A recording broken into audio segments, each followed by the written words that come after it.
Hi, I'm Felix. March is Women in History Month. Students in the 7th grade social studies classes gave oral reports on famous women in history. We would like to present a few of these reports. First would be Laura Zonia. Second, Tony Damaris.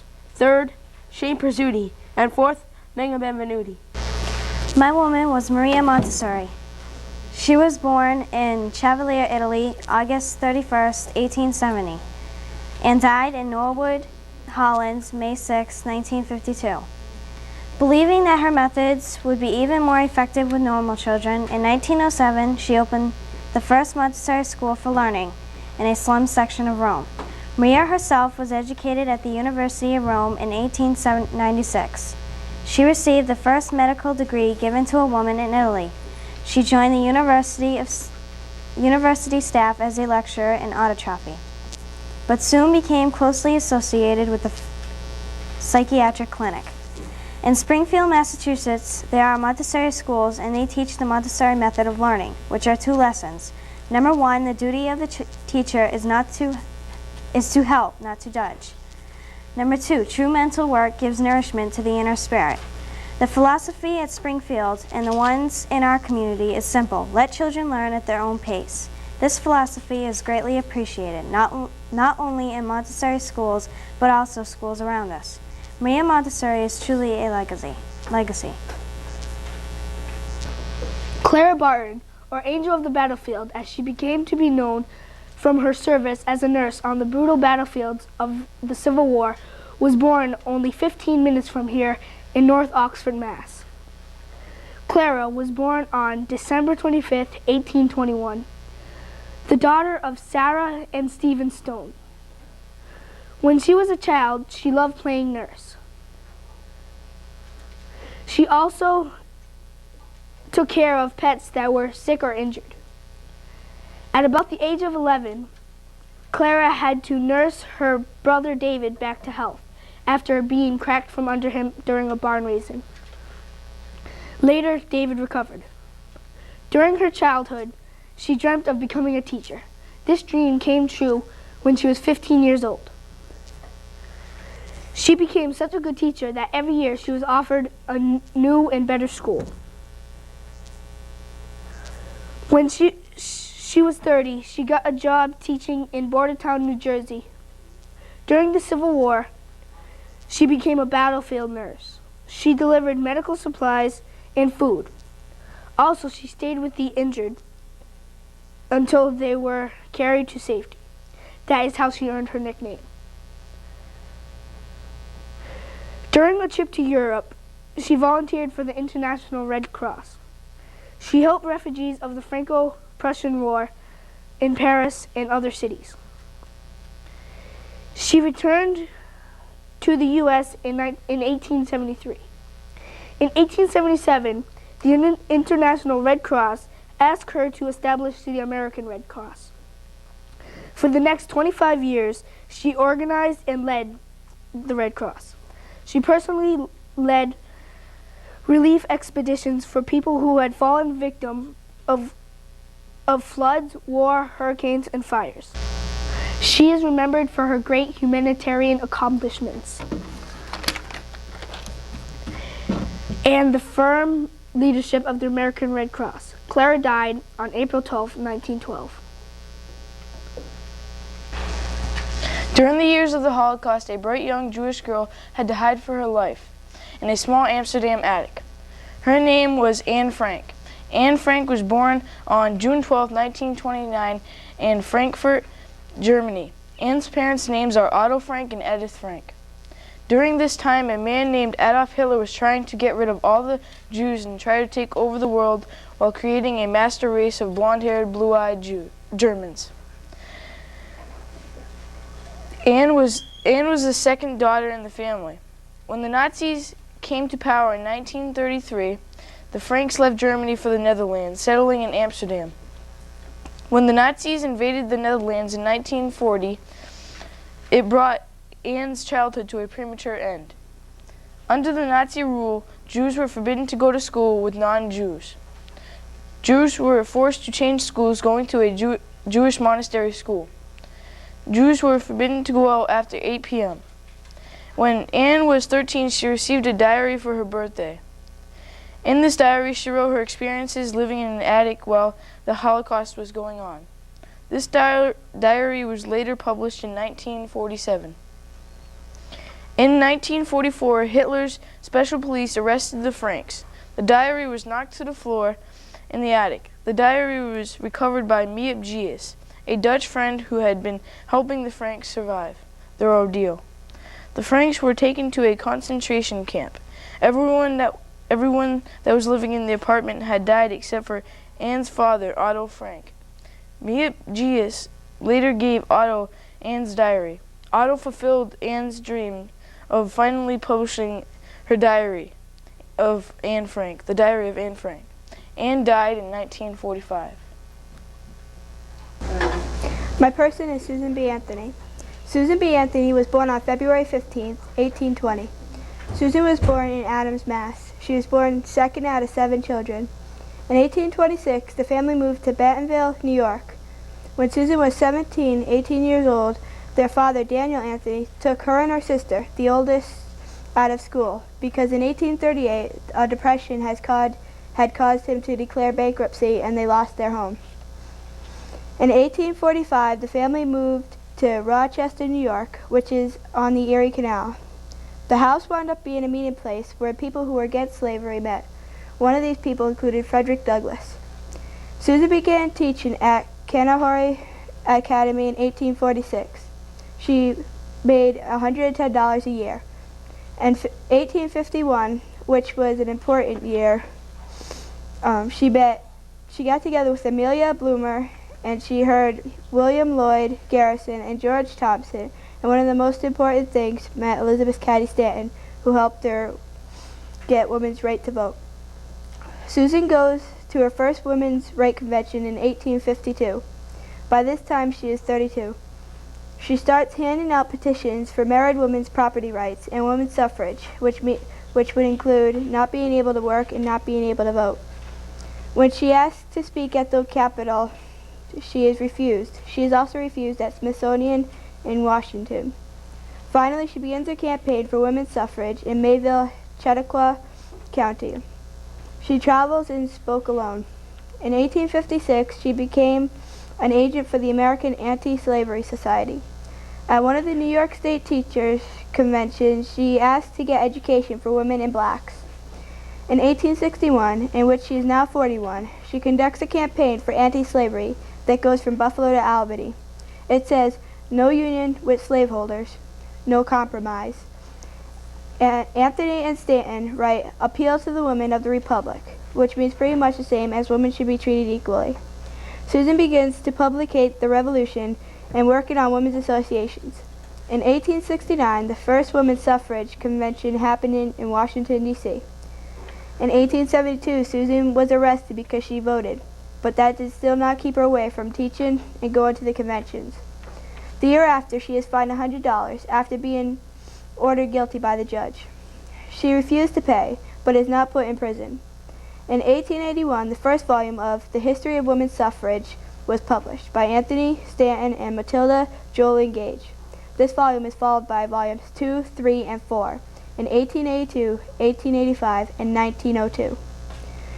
When Susan was 77, she raised the roof on her house to create a workroom where she and Ida Houston Harper started working on her biography. In 1898, The Life and Work of Susan B. Anthony, a story of evolution of the status of women, gets published. When she was 80, she used all of her money on life insurance to meet the University of Rochester's financial demand for admission of women. In 1905, Susan B. Anthony meets President Theodore Roosevelt about allowing a suffrage amendment to Congress. In 1906, when she was 86, she attended the suffrage hearing in Washington, D.C. She gave her Failure is Impossible speech at her 86th birthday celebration. On March 13th, she dies at her Madison home. Nowadays, you can find her picture on a coin that is worth $1. Today we have guests on Teen Vid News. Jonathan Visser is going to speak to us about Project Pride, which begins this Saturday on April 4th. What is Project Pride? Well, Project Pride is something that I, along with Mark Karen, developed last year. It's an activity that we thought could get the youth of the community involved in helping the community. Project Pride happens on Saturday mornings, and the kids come out and pick up trash, basically. We come together as a group, and we try to clean up the streets of Southbridge. So that's what Project Pride is. Who is involved? Anybody can be involved. We originally targeted just for the kids, the youth of the community of Southbridge, but last year we had a lot of parents and kids in strollers, some older people, so just about anybody can come out and volunteer. When does this happen? It's going to happen every Saturday from April through September. We meet at Friendly's in Southbridge in the parking lot behind Friendly's, and usually starts at 9 a.m. We usually finish up about 11, but this Saturday it's going to start at 8 because we're going to run in conjunction with Healthy Kids Day at the YMCA. Are there any incentive for kids getting involved? Yeah, one of the biggest incentives is the pride that you feel in giving back to your community. But we also have other incentives like ice cream sundaes and pizzas and things like that for the kids that help out. And everybody that comes out gets a T-shirt, and they can wear that T-shirt every Saturday, or they can just get involved and help out. You know, they don't have to do it for the incentives. You can just do it to give back to your community. But we do have incentives for the kids, yes. And thank you. I'm Jerry Plaza reporting from TVIT News.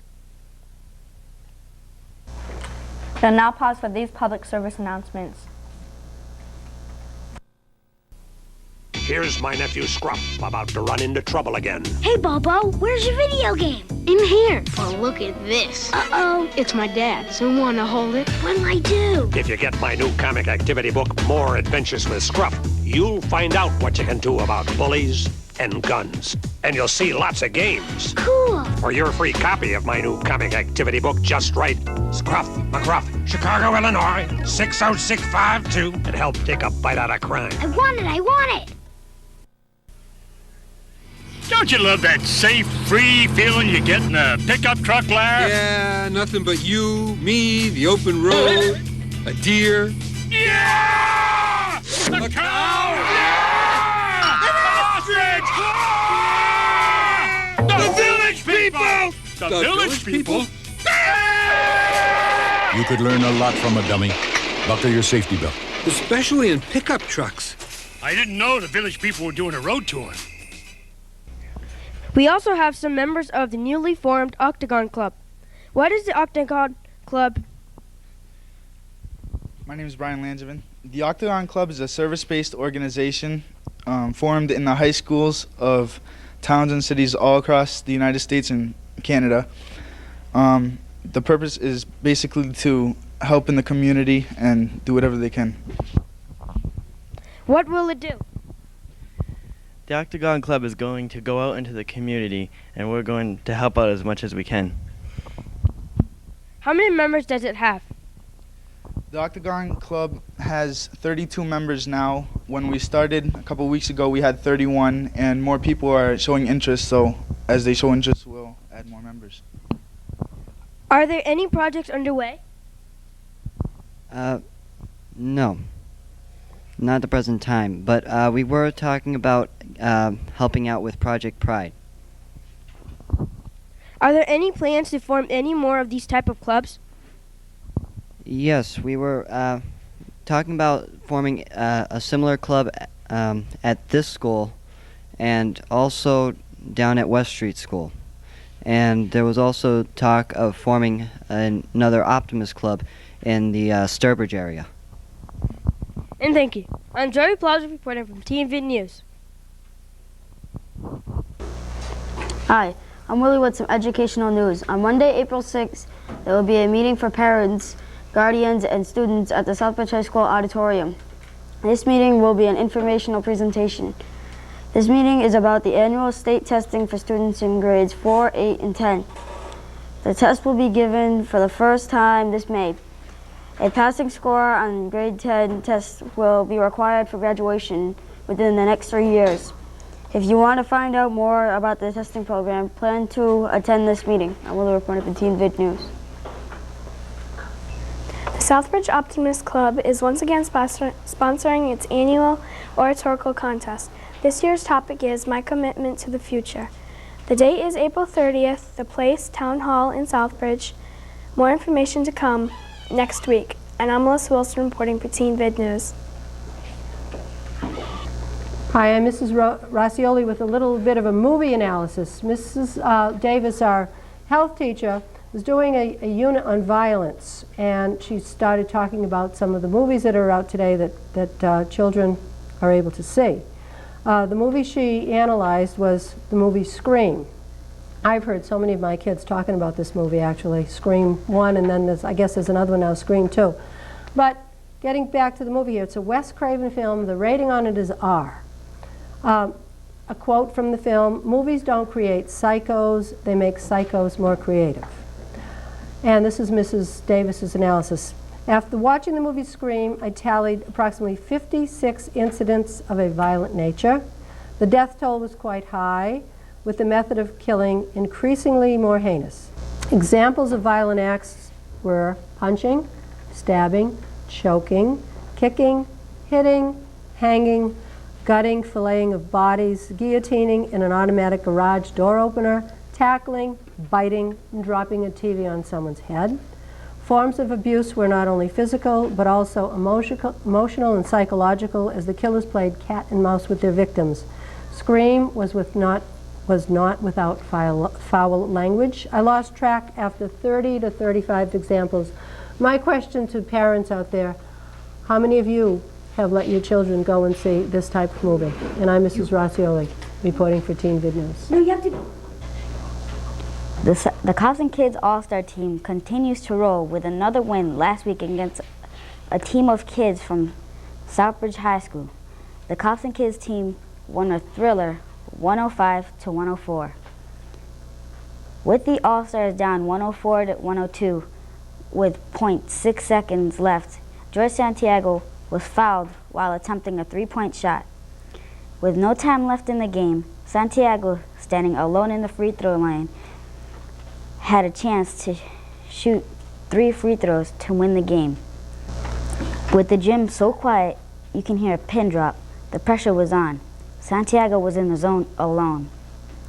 Santiago made all free throws and sent the crowd at the gym into a complete frenzy, with players and fellow students hugging and yelling as they had just won a championship. The Cops and Kids All-Stars record is now 6 wins and 4 losses. I'm Alex Rosa reporting to you for Teen Vid News. Now let's go up to Sonny McMahon Field, where Sean Moriarty is on the field to report on the Southbridge Pioneers baseball team. Thanks, Miranda. The Southbridge High School Pioneers baseball team were invited to the Rough Riders baseball tournament this past weekend at the Cape. 10 teams participated in the tourney from all over the state. 18 players, coaches, and many parents and fans went down to the Cape on Friday night as the Pioneers, who were to play 3 games on Saturday. Head coach Mario Marcucci said that the weekend tournament was a success and had a great head start to the upcoming season. Coach Marcucci also said that he was pleased with the showing of parents and fan support that followed the team down, and wanted to thank the parents that used their own vehicles to transport the players down to the Cape for the game to 3 different fields on the Cape. Monies for the expense of the lodging for the players was raised by players through fundraisers, and Coach Mario Marcucci would like to thank anyone who contributed and supported Southbridge High School baseball. I'll be back with the results of the games and also an interview with starting Pioneers pitcher Jed Trifoni, whose arm and bat were on fire on the Cape. So please stay tuned as we take a break for these public service announcements. Where's Michael? National Guard duty. Ah, bet he's just sandbagging. I don't think so. Sure he is. He left us with all the big fires to put out. Over 52% of our military is made up of the National Guard and Reserve. They serve in times of war and in times of disaster. And the jobs they perform are hard enough, without you making it harder. Well, let's hope he's ready for some late nights when he gets back. Please support your employees in the National Guard and Reserve.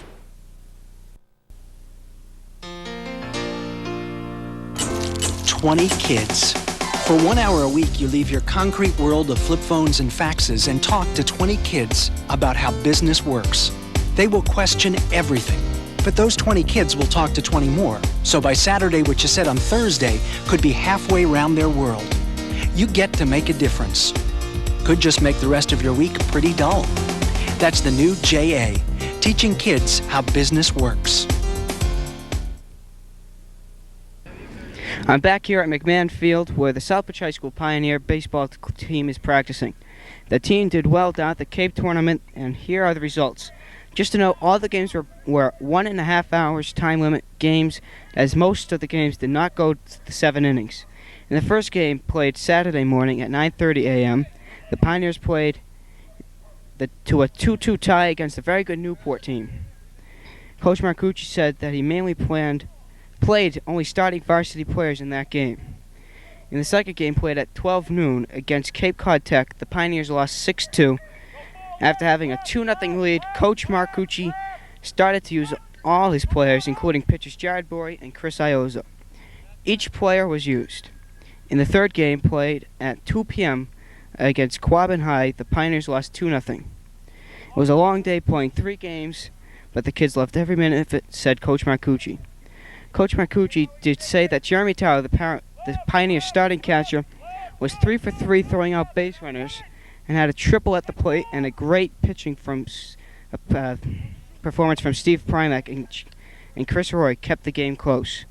Jed Giafoni was also great on the mound and hot at the plate, going 4 for 5, batting with a double.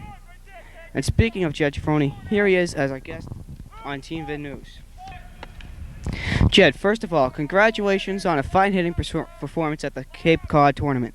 Jed, was this the first time going into a tournament like this? Yes, it was. Do you think the team as a whole got something out of this playing at the Cape, and what? Yes, it was our first time on the field since we were in the gym because of the snow and the rain and stuff. But we really had a good time. Jed, what major league player do you like to be like, and why? Roger Clemens, because he's a really good pitcher. His technique, his form. He's a really good pitcher. Thanks for taking time to stop by and talking to us, Jed. And I'll let you get back to that rigorous practice that Coach Mario Marcucci conducts. I want to correct something I said last week. I stated that Dave Centennial was the JV coach, but in fact Dave Centennial is the assistant coach to the varsity team. Mike Hooker is the JV coach. Well, that's it from McMahon Field, where the SHS Pioneers baseball team is practicing. And stay tuned to Channel 11 this year for SHS Pioneer baseball coverage.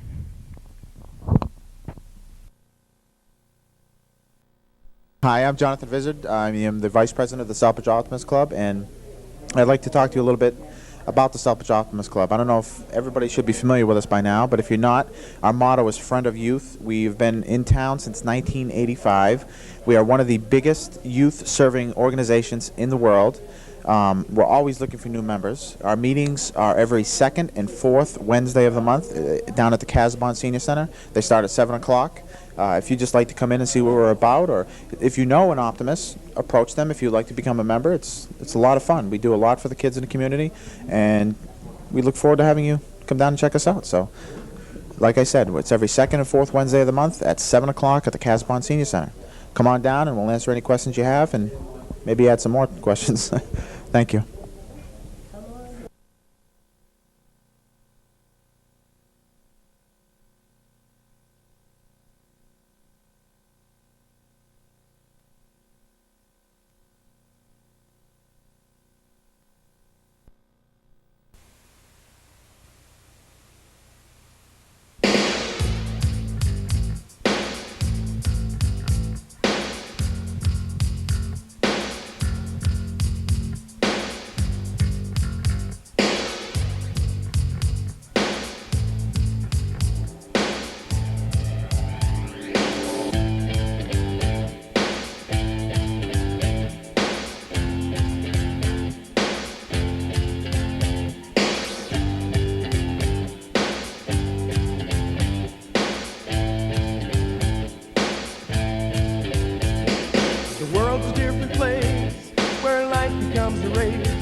Unlike the world of past, our kids grow up too fast.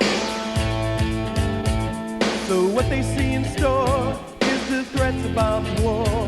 And the deadly game they're taught is that happiness is bought. So the children of today haven't time for child's play. They feel they're all alone, and even strangers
Vizard and Mark Karen. Did I say that right? Vizard? All right, and they are with Project Pride, actually the creators and co-founders. And could you tell us more about Project Pride? Last year, Mark came to me with an idea to do something in the community. We tried to incorporate something within the kids. And we just kind of put our heads together. Over the whole winter, we came up with it. It's a family activity. You can get out there with your kids and your husband or your cousins or whatever, and just come out on Saturday and participate. And you can do something for the town, give back to your community. One thing it does is by instilling pride in your children and in yourselves through picking up trash. It seems kind of ridiculous, but if you can develop pride in your community, you can develop pride in yourself. And that's what we're modeling this after. That's our goal, to change the focus of the kids' attention to instead of, I mean, even some of the kids, you know, that participated week after week would start to yell at the other kids that were throwing trash down after a while. It was a great feeling. It really was. If people want to get in touch with Project Pride, how do they contact you? John Vizard? They can contact me at 764-8381. We're going to be sending flyers around to the schools as well. It's a family activity. You can get out there with your kids and your husband or your cousins or whatever, and just come out on Saturday and participate. And you can do something. Our kickoff date is April 4th. It's going to be before Healthy Kids Day. So if you come out and at 8 o'clock, we're going to be meeting at Friendly's. There's a rumor that there might be some swimming involved. If the kids come out with their families, the families can go to family swim at the YMCA after Healthy Kids Day. So come on out and see what we're about, and we look forward to seeing you. All right, great. Thank you very much, Mark Cannon, Jonathan Vizard, if I can say that properly. And thank you for showing up here, Cable Access Channel 11 Southbridge.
The tasters tasted every stew, and when they finished that but true, not a cook had made good stew, not a soul knew what to do. Each sat down and hung his head, not a word was heard or said, until a young boy's voice sang true.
they come. It was green alligators along the east. Some dirty backyards and some chimpanzees. Some cats and rats and elephants, as sure as you're born. The loneliest of all was the unicorn.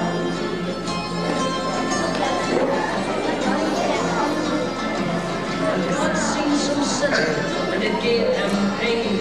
And he says, stand back, I want to make it rain. He says, hey, brother Noah, I'll tell you what to do.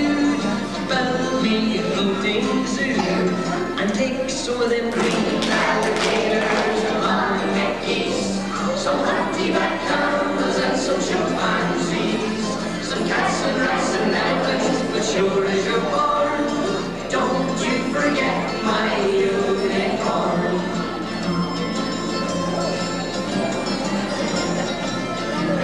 Old Noah was there to answer the call. He finished up making the ark just as the rain started falling.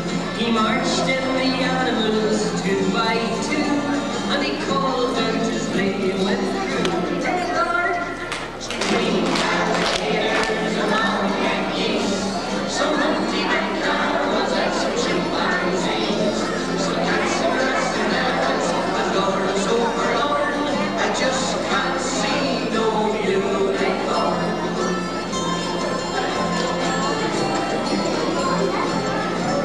And Noah looked out through the driving rain.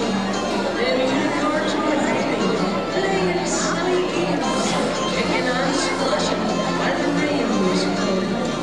All them silly unicorns, screaming alligators along the east. Some humpty-back camels and some chimpanzees.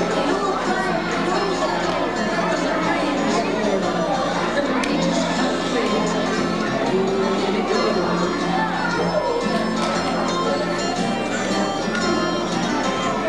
The ark started moving, it drifted with the tide. The unicorns looked up from the rocks like that, and the waters came down and sort of blew them away. That's why you never saw them again.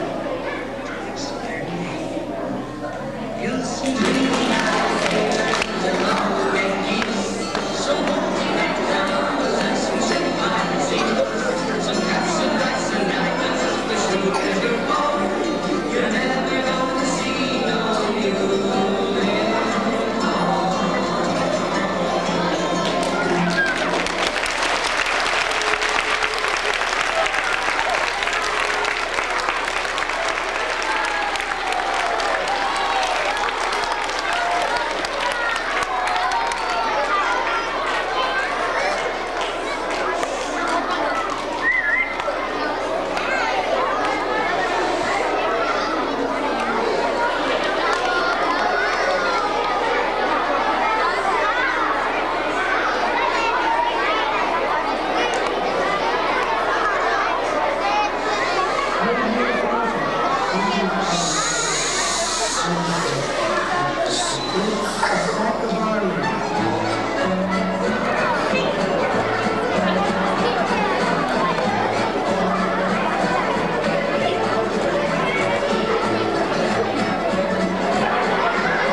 these are the drugs that you may start to use. And these are the ones I don't want you using. Drug Abuse Resistance Education. Keep your friends that are real friends. Every week, the police officers of DARE are teaching our children how to resist the pressures to use drugs. Everyone's doing it. No. Let's get out of here. No simple slogans with easy answers. Remember, I want you to stay safe because I want to see you again. Dare to make a difference.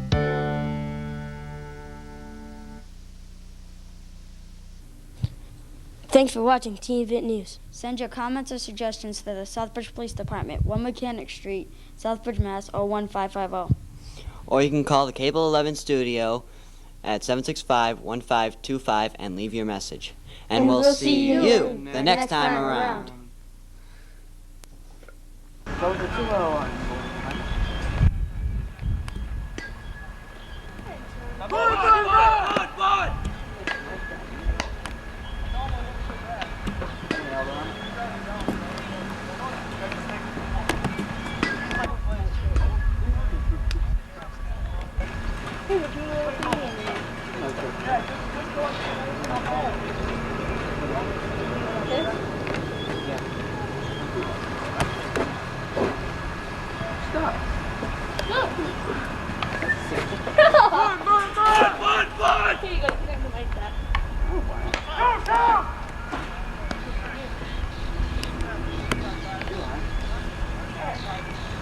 Thanks for telling me. You said what's up?